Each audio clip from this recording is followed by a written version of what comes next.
The broadcast is now starting. All attendees are in listen-only mode.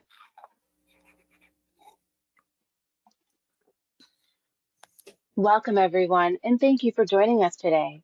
My name is Kara, and I'm with the LTAP Center here at ODOT, and I'll be your host for this webinar. Today's webinar is Traffic Monitoring Part 2, Where does ODOT get traffic count data? And we're thrilled to have Sandy Mapel as the presenter. Before we begin, I'd like to cover a few housekeeping items to ensure a smooth webinar experience for everyone. Please take a moment to download your reference guide in the handout section of your webinar panel. If you have any questions during the presentation, please use the questions panel on your screen. You can type your questions there and we'll address them during the Q&A session at the end. If you're experiencing any technical difficulties or have any other issues, feel free to use the chat panel to communicate with our team, and we'll do our best to assist you.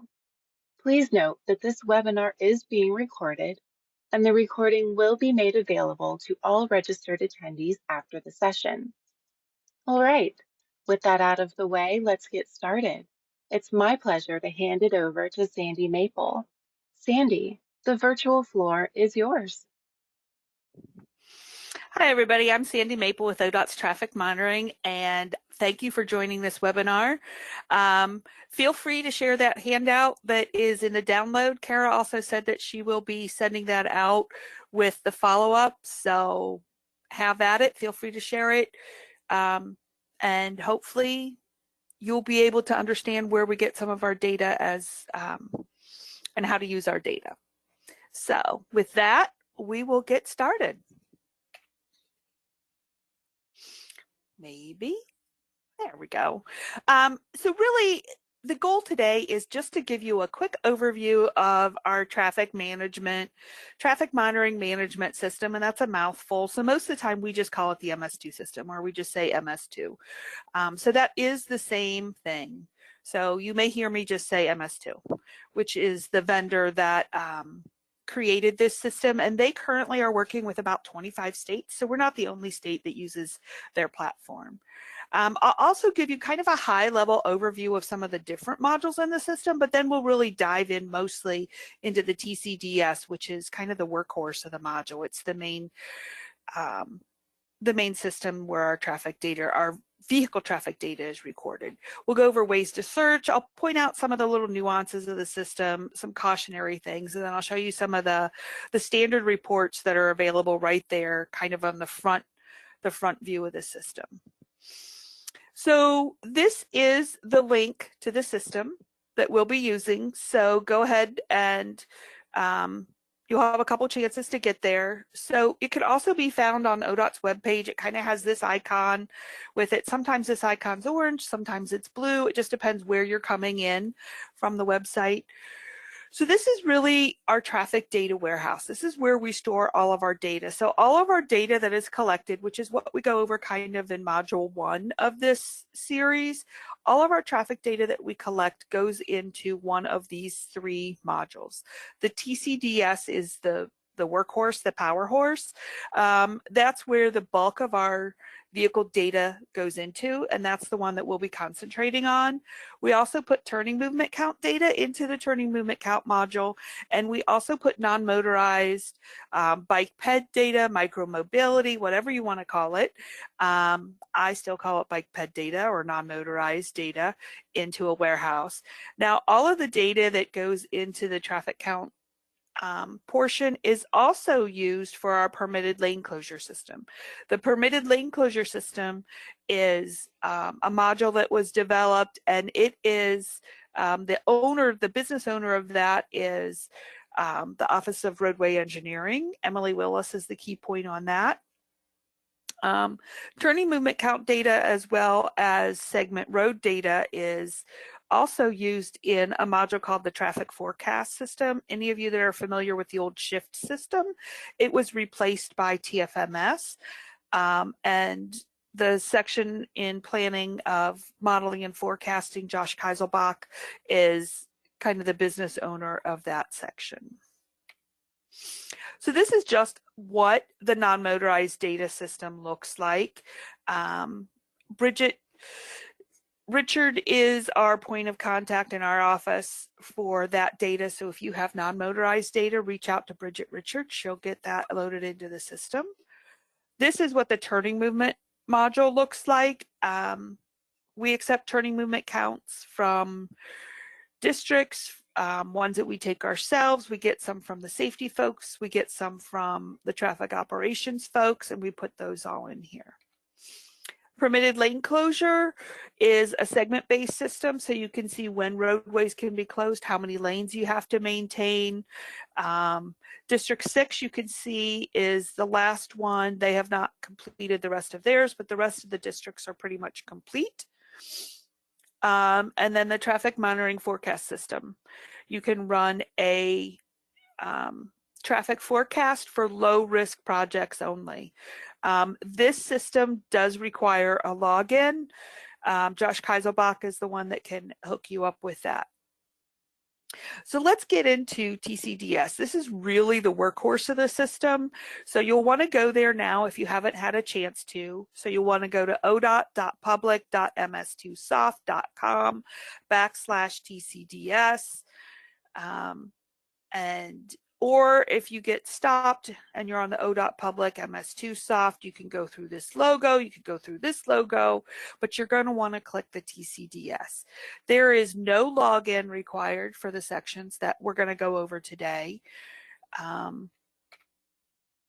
So what we put in there is we put in all of our 7,000 to 10,000 counts we take every year, as well as all of our permanent count data.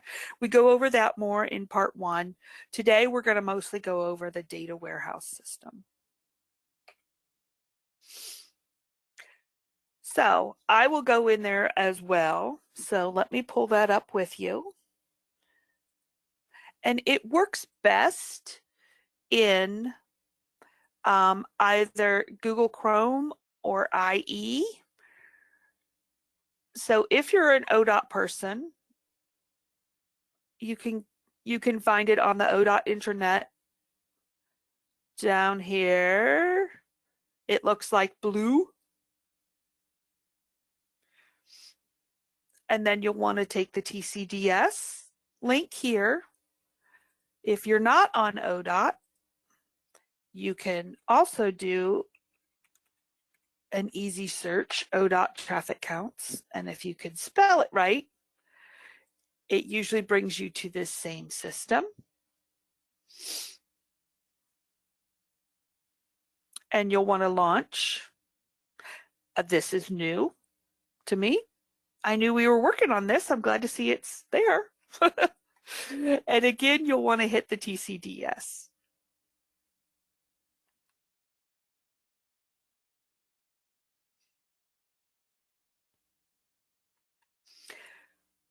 So at this point, I'm just going to walk you through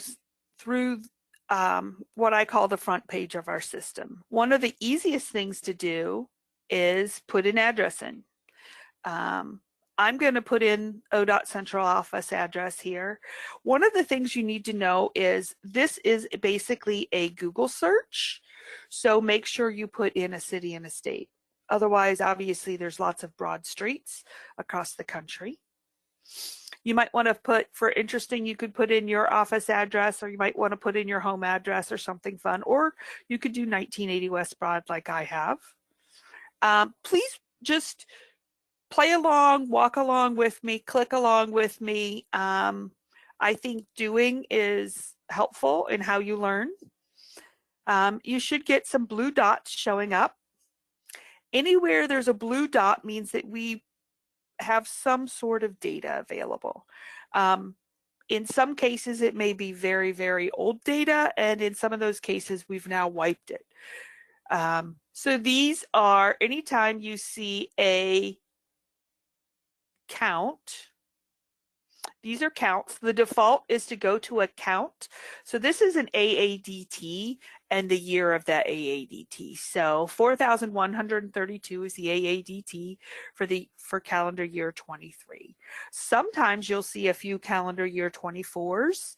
And that's because we've taken a count at that location and we've assigned the 23 factors to make it an AADT, and then we'll update all of those at the end of the year as well.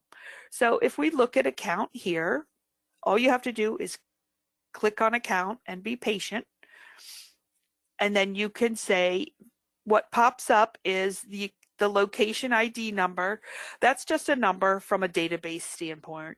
A little description of where it's located. If it's a two-way count, you'll see eastbound and westbound. In this case, it's a ramp, so obviously, hopefully, everyone's only going one direction. So we'll look at this. We'll say view detail in a new search. And on the left, you should now get that search. So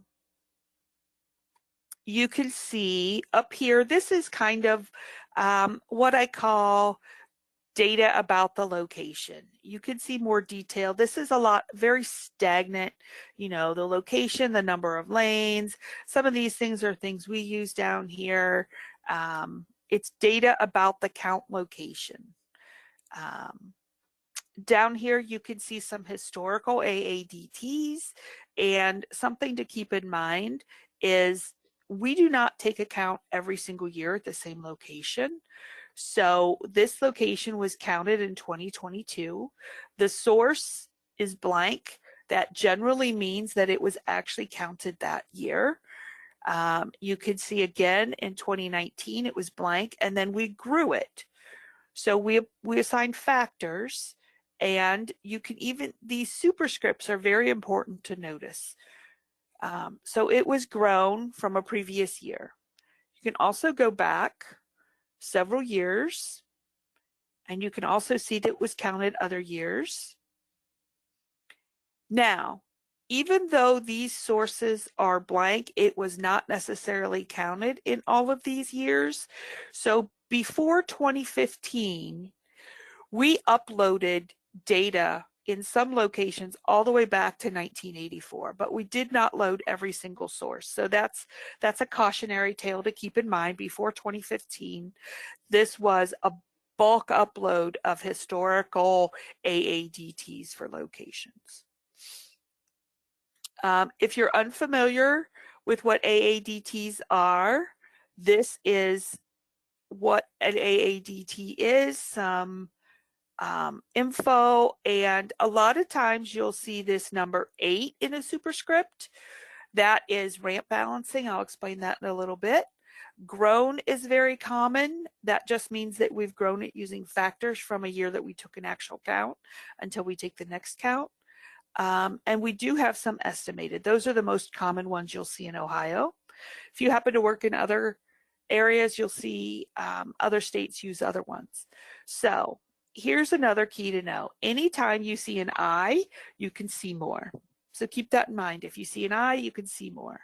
So we can see that there was a count. These are actual counts. There were actual counts taken 2 days in 22, 2 in 19. Looks like a couple in 16, 4 counts in 16, 2 in 13. You can go back, and apparently since we uploaded in 2015, that was our most recent count. Okay, we also have speed counts and class counts. Another thing to know that we do whenever we take a count, we also upload pictures of those counts. These JPEGs down here, you can see they've got 2022, 2019, 2016, and we also have a little field sheet that's in Excel. So here's a sample of a little field sheet from this count, right by the ODOT central office. There's not a lot of information on here. Sometimes a lot of these are filled in the same kinds of information that's out there, but sometimes you'll see a note about detours or something. This is usually if it was in a location that we failed the count. But this is very helpful. the actual pictures can be very helpful because you can see exactly what the setup looked like or exactly where the count was taken. Some of our counts are taken in pretty long segments, and the contractors that collect them are told to take a count between point A and point B. So if a count looks like it's really high or really low from what you'd expect, it may be helpful to look at some of these actual pictures. And maybe it's on a different side of, say, a big generator, like a industrial plant or a big Walmart or something like that. So those pictures can be helpful to, you know, gain some reference of the exact location that it was collected. And I don't know why my volume one is not showing. So we'll go into a classification on this count. Actually, let's switch counts. Let's go to this count here on Broad Street instead of a ramp. It's probably a little more interesting because it'll have two-way counts. So since this was not a ramp, there'll be information for eastbound or information for westbound. And the minute you click on this is something to understand. The minute you click on the eastbound, you're now in these volume data, you're now seeing eastbound data. So you should be able to also switch back. So this is eastbound data. So eastbound was 13,000 on this day of the count. You can also click, go to westbound. We'd like your eastbound and westbound for the totals for the day to be pretty even. That's one of the QC checks we look at. You can even get down into individual lane data. So in this volume count, it's broken down. We'll stay on two-way, but remember, you could go to eastbound, westbound, even by that. And one of the things that we offer without any kind of login is that you can go to a simple line graph and you can see your eastbound, your westbound, and your two-way. So that's handy right there. You can also, right within this, go to other days. And you can flip right back through multiple days. This is less jaggedy because this was by an hour instead of by 15 minutes. So you can very quickly, 2009, 2013, 2016, 2019, 22. You can kind of tell between 19 and 22, there seems to be a little bit of a pattern shift. So that's kind of interesting, but it's very quick to just scroll right through those. You can also see the hours this way if you're more interested in that. And we can even do a weekly report. So remember we had, we'll switch back to this ramp. Remember on this ramp, at one point we saw there were 4 counts in 2016 on this ramp.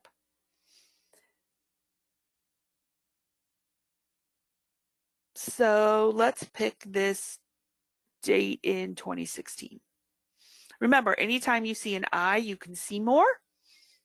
So here's, oh, I clicked it in the speed. Well, if you click in speed, you want to go somewhere else, just look for these toggles. We'll go back to volume.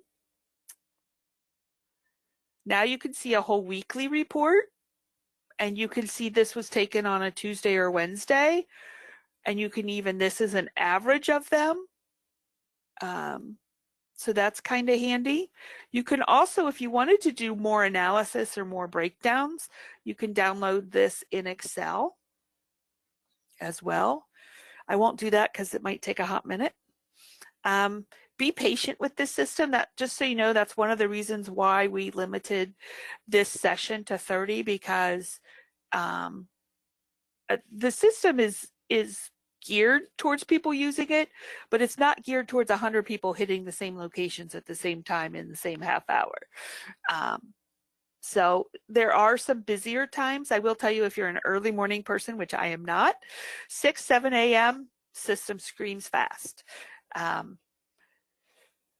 1 or 2 o'clock in the afternoon, it generally is a little bit slower. We also have this really cool tool that I love. I'll show you that when we get to a permanent count station, but compare count is also in there. And mind you, all of these tools are available without a login. So you can use these whenever you want. You go back home. When you go home, we can go anywhere else we want. So let's go to a permanent count station. You can zoom out using the wheel. You can zoom around anywhere you want. I live out in this area, so we'll play with one of my stations that I drive by on a regular basis. All the permanent count stations either have a C on them for continuous or a W for WIM. Okay. So we'll click this station. We'll view detail in a new search.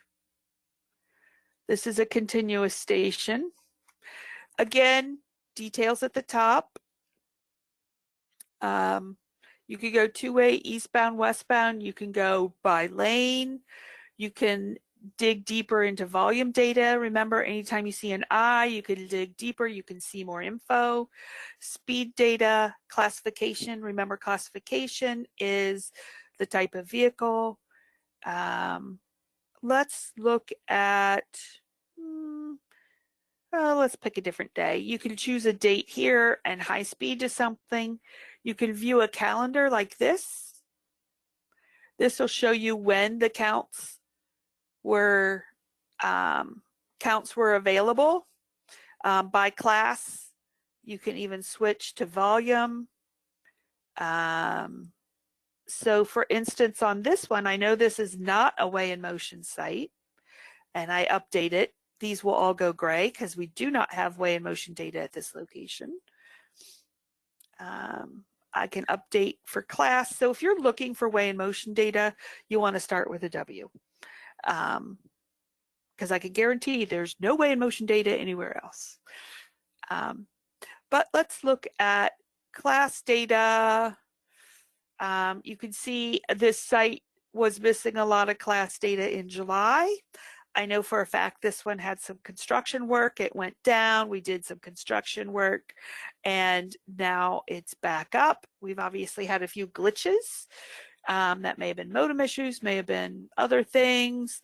So let's pick, I don't know, let's pick September 17th. I don't know why I'm picking that, just because I can. So on this day, this is what our classification data looks like. Remember, if you've attended the other sessions, we collect 13 classes. Class 14 and 15 is either errors or very weird vehicles. A super load that's got some weird stuff may throw as a vehicle. If you want to know what these look like, you can always click for more info. And there's what your class 13s and 14s look like. These will show you how our lanes are numbered. Okay, so you can also, again, view this as a monthly report for class data. So let's say class 9s are your typical semis. If you're looking for that class data, you can now, on a permanent site, you can now get monthly reports. You can also switch to monthly reports. Let's say you want to know volume data. Whoop. Well, that's a different report. It's coming. There we go. These are formatted in eastbound and westbound and your different classes, and it kind of already has a basic header. It has some basic summary information, so you can get these data reports two-way as well as eastbound and westbound. So you may be interested in a specific direction.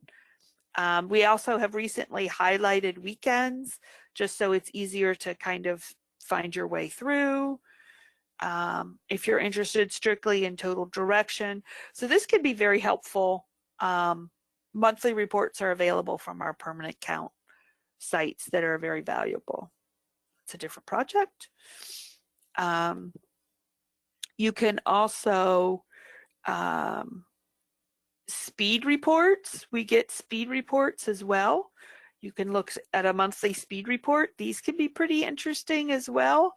So if you want to view it in Excel, it's more of a raw file. If you want a monthly report that's kind of already broken down and shows things like 85th percentile or things like that, and kind of already has a header on it, the ones that say report are more beneficial. So there's already kind of a header up here, gives you a little information about where it's at. It'll already show you your percentages. I thought it used to show 85th percentile. It is kind of interesting. So this is a rural section of Interstate 70 out by Buckeye Lake. People going 80, we used to stop at 85 plus. Before COVID, we changed all of our speed bins, and now we stop at 100 plus. So it is a little bit scary that on a Sunday, September 1st, going eastbound, we had 19 people going 100 miles an hour. The Highway Patrol now uses this to see when we have super speeders. That's what we call them now. So they look at day of the week. They also look at hours of the day. So this being a monthly report, they can see what's going on by the month. But it is kind of crazy to know that we have, 1,500 people in 1 month going 100 miles an hour on Interstate 70. Kind of crazy. I mean, I won't say I don't drive above the speed limit, but I don't drive 100. I won't incriminate myself any further than that. The speed limit there is 70. I'm not alone if I drive above 70. Well, definitely not alone. So it is kind of scary, between 70 and 80. These are between 70 and 80 at this location. We've got almost, 25, 35, 45. 48% of the people are driving 70 to 80 on this section of roadway. So that's class data, speed data at a permanent site. If you want to see this by 15-minute intervals, it gets a little jumbly in this level, but you can break it down. And then the default is 60. But maybe you know of a issue that was out there during a certain time and you want to break it down and see it for that. It's great to be able to just break it down here. You can do weekly report, monthly report. Here, let me show you compare count. Compare count is very interesting. So let's compare count. You start with a single day. This tool is wonderful. If you're looking at, so let's look at, this date was a Tuesday, September 17th. Okay, let's say we know there was a concert at the Buckeye Lake Music Center on, when was that concert? I think it might have been this week. I could be wrong, I'm just guessing. So let's say we want to compare this count to this date. Okay, we can now add it. That might not have been when the concert was. But you can also add, we want to say, okay, we want to compare this date from 9/17. Let's compare it, and we know that date was a Tuesday. Let's compare it to every Tuesday.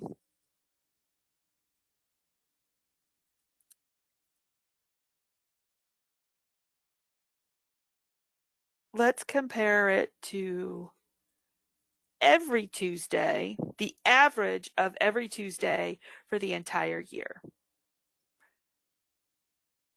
So this orange one adds up. You can literally go crazy adding all these things, but this is a great quick visual way to see what's going on. And then if you want the actual data, you can go to the chart form. I never remember chart or grid, and it will do your percentage differences from whatever that first base count was. So remember, when you go into this tool, the base count is where you start.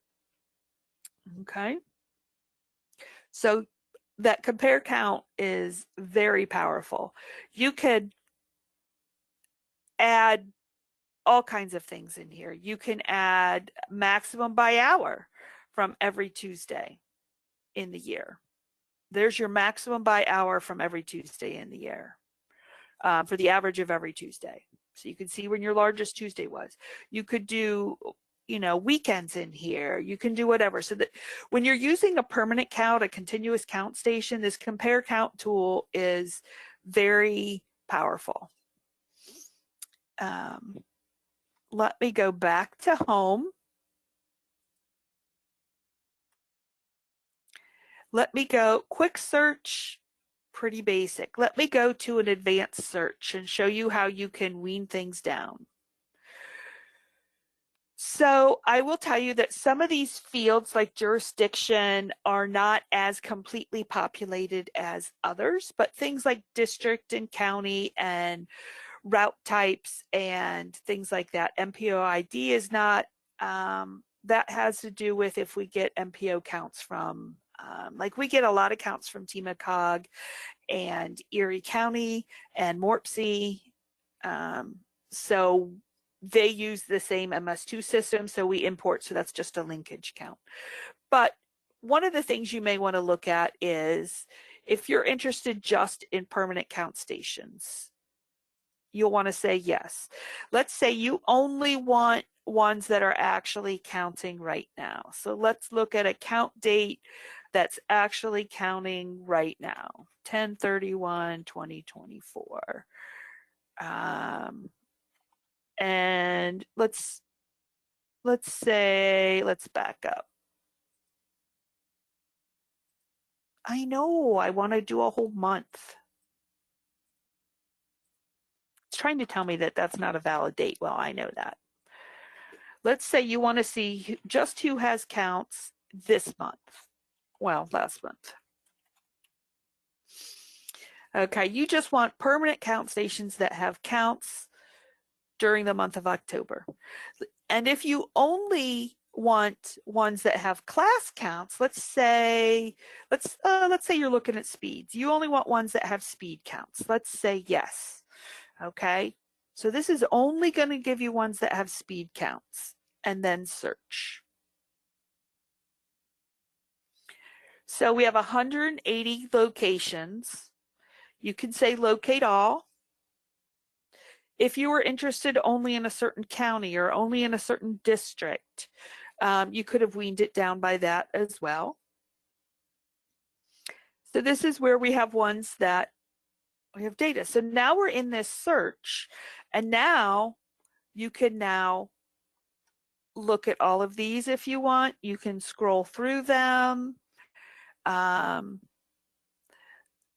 Those blues are screaming at me. Pop, I don't want all them. They'll clear away in a second. This is the system getting hit hard.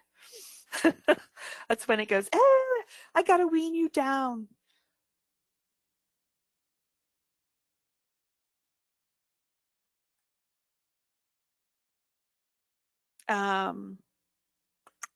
You can also go to a list view and see where they all are. Master locations is something to understand. Master locations is strictly the total eastbound and westbound. It does not go into all of the lanes. Okay, actually, I'm sorry, back that up. Master locations are strictly the location.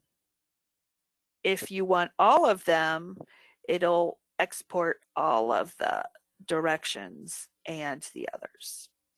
So let's just pick one of these. Let's pick Butler. Okay. I just picked this at random. I don't know much about this one. I'm hoping it'll show me my class. If you go to class counts, yes, this is what I wanted. And you see something like this, and it doesn't have all 13 classes. You need to understand these are the vehicle length in feet. So 0 to 7 is supposed to represent a motorcycle. 7 to 29 is kind of regular cars, trucks, pickups, things like that. 29 to 45 should represent single unit trucks, you know, kind of think of it as a really big box truck or a concrete truck, something like that. 45 plus is supposed to represent combo unit trucks. So your typical class 9 semi trucks.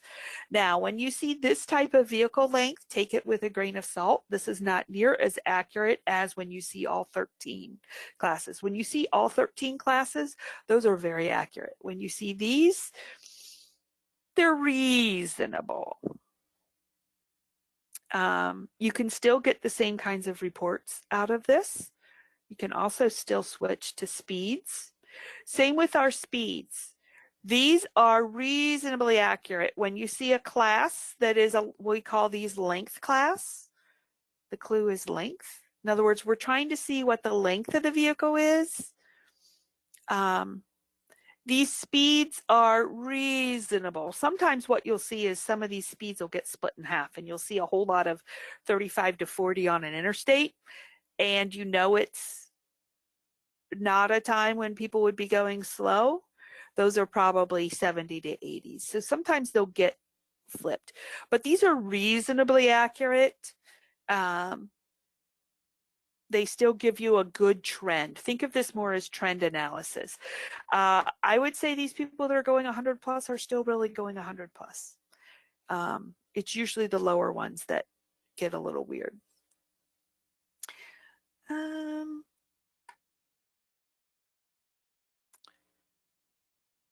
With that, we have a little bit of time left. Let's see if we have questions. I feel like I flew through there. The biggest thing is get in there, play around. You will not hurt anything. And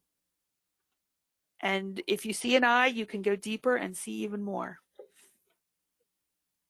And that handout kind of walks you through the main area. Don't be afraid to search up here by an address if you're looking for something specific. You can go to an advanced search and wean it down by county, by route type if you just want interstates, things like that. So Kara, do we have any questions?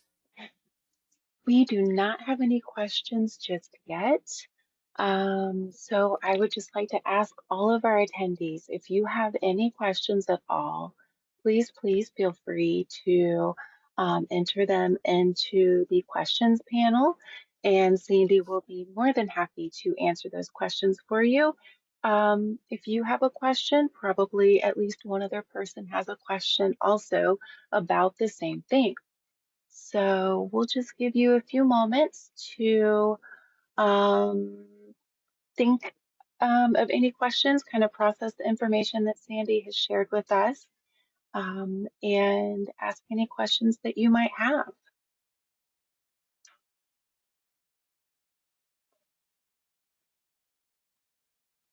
I can show you some WIM data real quick. It's kind of interesting what level of data we get. That sounds It's wonderful. a good one. Oh, this one, Nelsonville on the Nelsonville bypass. I hope this one's running. I should have done a search to see if it's running. I know it has been.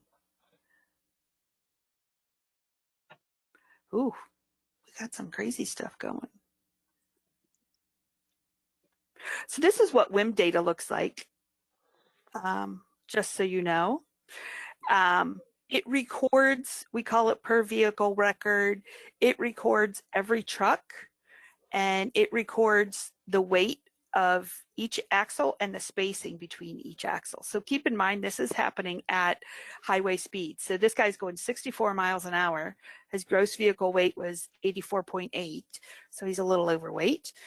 We're within 5% we're required to be within 10, but we're usually within 5 or even better, actually. All of our Kistler ones were usually within about 2%. But so his first axle's 13, the spacing, his second axle, these are spacings in feet between each axle and each weight. So it's kind of, that's how our axle is, our WIM data is collected. So we can look at just class 9s, which are your typical semis. And we can look at, yeah, so there's handy little quick graphs and reports on all of these. Feel free to just dig around however you want. Yeah,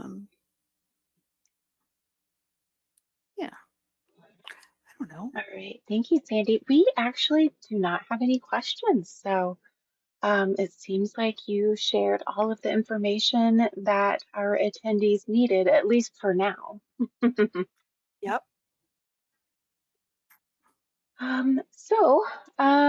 Sandy, is there anything else that you wanted to share with our audience? Just that if you have any questions, feel free to reach out to anyone in the traffic monitoring staff. You can find all of our names and emails and phone numbers and such on the traffic monitoring section of the tech services website. And have a great day. Wonderful. Thank you so much. Okay. Well, that's going to be all the time we have today then, since we don't have any questions. On behalf of LTAP and ODOT, I'd like to thank you, Sandy, for once again sharing your valuable knowledge and expertise with us. As mentioned earlier, the recording of this webinar will be shared with all registered attendees, along with a PDF of the webinar and also the resource sheet that was in the handout section for you today. So thank you all for attending. We hope you found this webinar informative and engaging, and have a wonderful rest of your day.